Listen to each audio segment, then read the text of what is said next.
e é sobre a atual carga tributária e possíveis mudanças. A gente vai conversar agora com o economista e professor do Departamento de Economia da UFRN, Thales Penha. Bom dia, Thales, bem-vindo. Hoje a gente está dentro dessa campanha, né, Dia Livre de Impostos, e a gente já percebe aí a redução do dinheiro, né, que a gente paga em diversos tipos de produtos. Você pode explicar para a gente como que esse imposto é colocado dentro desses produtos, e a gente percebe quando ele é tirado, a gente percebe que há uma redução drástica ali dos valores. Você pode explicar como esse imposto específico é colocado nos produtos que a gente consome todos os dias? Claro, bom dia, Paulo, Anne, todos que nos assistem. Bom dia. Hoje, uma bela quinta-feira para todos. Olha, normalmente quando você define uma estrutura tributária de um país, você tem duas formas de tributar, né? A literatura econômica coloca isso. É o tributo direto, em que você tributa renda e patrimônio, e o tributo indireto, que você tributa o consumo, né? A tributação indireta, ela incide justamente sobre o preço do produto, seja ele ao produtor, seja ele ao consumidor. Todavia, às vezes, o imposto é desenhado para o produtor, e o produtor consegue repassar esse preço completamente ao consumidor final, dependendo de determinados tipos de produtos. Alguns produtos o produtor consegue repassar todo, outros nem tanto. Vai depender do que a gente chama de elasticidade do produto, se o cliente consegue suportar toda a carga tributária. E no Brasil, esse desenho foi feito ao longo das últimas décadas. Nosso sistema tributário é bem antigo e ele não foi aprimorado, em que o peso do tributo indireto ele é muito grande na carga tributária total, o que é uma diferença do Brasil para os demais países do mundo desenvolvido, em que o tributo recai mais sobre renda e patrimônio, e no Brasil recai muito sobre produto, consumo final e folha de salário. Thales, esse dia, na verdade, é um protesto, né? É um protesto contra as altas cargas tributárias que nós pagamos. Fala pra gente, explica para quem está em casa o que é na real que a gente paga, né, em relação a outros países. Olha, sua pergunta é muito importante, Anne, assim, porque dá para a gente, de certa forma, colocar o debate numa perspectiva melhor. Porque normalmente a gente escuta no dia a dia, em conversa no dia a dia que a gente traça, que o Brasil é o país com a maior carga tributária do mundo. E isso não é. O Brasil, em média, tem ali uma carga tributária de 34%, 35%, 33% do PIB, a depender do ano. Isso, mais ou menos, quando a gente compara com países desenvolvidos, né, é a média. A OCDE, que é o Clube dos Países Ricos, o qual o Brasil até está tentando entrar, cobra uma média de 35%. Países europeus têm cargas tributárias muito mais elevadas, né? Países escandinavos têm carga tributária de 50% do PIB, como a Dinamarca, a Noruega 47%, a Alemanha 40%, então por aí vai, né? E por que o Brasil tem uma carga tributária tão alta e não consegue ter um nível desse? Essa é que deve ser a pergunta, né?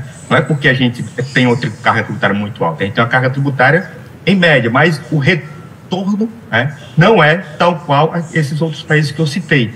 E o problema está justamente na estrutura tributária. Enquanto esses países eles têm uma carga tributária com baixo peso sobre o consumo, né, e um peso maior sobre renda e patrimônio, e o imposto sobre o consumo deles é mais bem desenhado, o Brasil é o contrário. O Brasil tem uma esquizofrenia em termos de sistema tributário. A gente tem um peso muito grande sobre tributo sobre consumo, um peso mais leve sobre renda e patrimônio, e o nosso tributo sobre consumo é mal desenhado, que tem efeitos cascata, ou seja, imposto sobre imposto. A gente não tem um imposto sobre valor adicionado que permita com que essa carga tributária seja menor. E aí a gente passa a sensação de que a tributação é mais pesada, porque quando a gente coloca o peso do imposto muito sobre o consumo, acaba que a gente torna o sistema tributário mais regressivo. O que significa isso? Em que aqueles de menor renda pagam proporcionalmente mais da sua renda do que aqueles de maior renda. E como o Brasil é um país de renda mediana baixa, né? Ou seja, tem 50% da população que ganha em torno ali de R$4 mil, essa população ela é fortemente tributada, e aí a gente tem essa sensação de que, de fato, o Brasil é o país que paga mais imposto no mundo. Mas não é porque o nosso sistema é mal desenhado, mal estruturado. Então o Brasil é um país que arrecada mal. A gente tem um sistema que tem uma tributação média, mas ele é tão mal desenhado que a gente tem a sensação que ele tributa muito mais do que ele de fato tributa. Interessante sua fala, tributo em cima de tributo, carga em cima de carga. e para um povo que não tem uma cultura, porque não foi dada a construção. Você falou em países escandinavos, Dinamarca, por exemplo. Na Dinamarca, você tem segurança, você tem saúde de altíssimo padrão, você tem uma aposentadoria assim completamente diferente, você tem estrutura para trabalhar os transtornos mentais de uma maneira completamente diferente. Como organizar essa loucura toda que você falou aí, hein?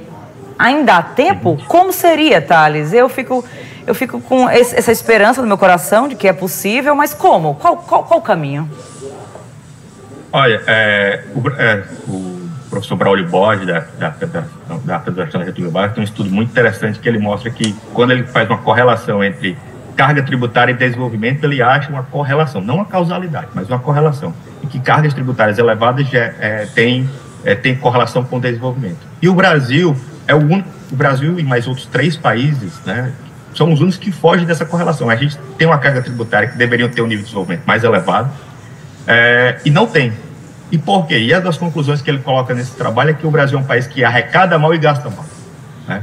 Então, a gente arrecada mal porque a gente tem essa estrutura tributária mal feita, mal desenhada há décadas, né? Há décadas, nosso sistema tributário é desenhado lá nos anos 60, e não foi aprimorado, ele foi só feito gambiarras, né? Como falou um ministro da Economia uma certa vez, e a gente gasta mal, porque nossas políticas também são mal desenhadas. Então, para a gente atingir esse nível, primeiro a gente precisa racionalizar o Estado. O que é racionalizar o Estado? Que a nossa estrutura de arrecadação seja mais bem desenhada, né? O debate que está ocorrendo sobre a reforma tributária do Tributo sobre o Consumo que está no Congresso Nacional, ela é muito importante. E os desenhos que ela tem apresentado, nas diversas propostas que estão lá, eles são bem feitos, que dará alguma racionalidade, a ver se não serão desidratados. Creio eu que se nós conseguirmos passar essa reforma tributária, será a maior conquista desde 94 do Plano Real, porque isso vai permitir, no médio prazo, uma possibilidade de taxa de crescimento de PIB potencial muito mais elevada, né, no futuro. Não é para agora, ou seja, essa mudança a gente vai mudar a vida do dia para amanhã, mas nos próximos 5, 10 anos a gente vai ter uma possibilidade de crescimento muito maior. Então, o primeiro passo seria racionalizar essa estrutura tributária, equipará-la ao que tem de mais moderno na literatura econômica que alguns países estão adotando: imposto sobre valor adicionado, redução de carga tributária sobre folha, equalização sobre uma legislação federal, não legislações estaduais. Então, tudo passa por partes. Só que isso é complexo.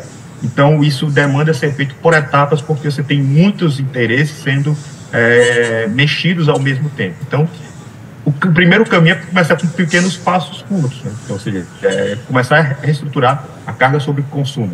Você conseguir reprovar uma reforma tributária, abre espaço para você discutir imposto sobre folha, imposto sobre renda, e depois racionalização do gasto, porque não adianta arrecadar e não gastar bem. Acabamos de ver a reportagem aí de como o sistema, o serviço público funciona mal, né? Porque normalmente as políticas são mal desenhadas, não é às vezes incompetência do funcionário que está lá, às vezes tem falta de capacidade de gerência do Estado, porque ele não consegue arrecadar o suficiente e quando gasta escolhe políticas mal desenhadas. Então passa por aí uma modernização da estrutura estatal.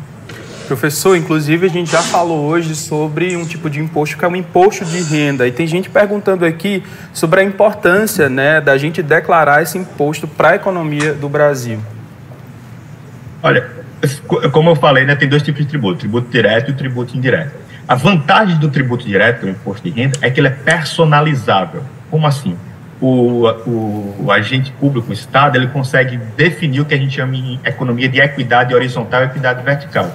Ou seja, as pessoas iguais pagam igual, pessoas diferentes pagam diferente. Na renda eu consigo fazer isso. Então, o imposto de renda, ele dá uma progressividade no tributo, ou seja, fazer que pessoas que ganham menos paguem proporcionalmente menos e pessoas que pagam mais, que ganham mais, paguem mais.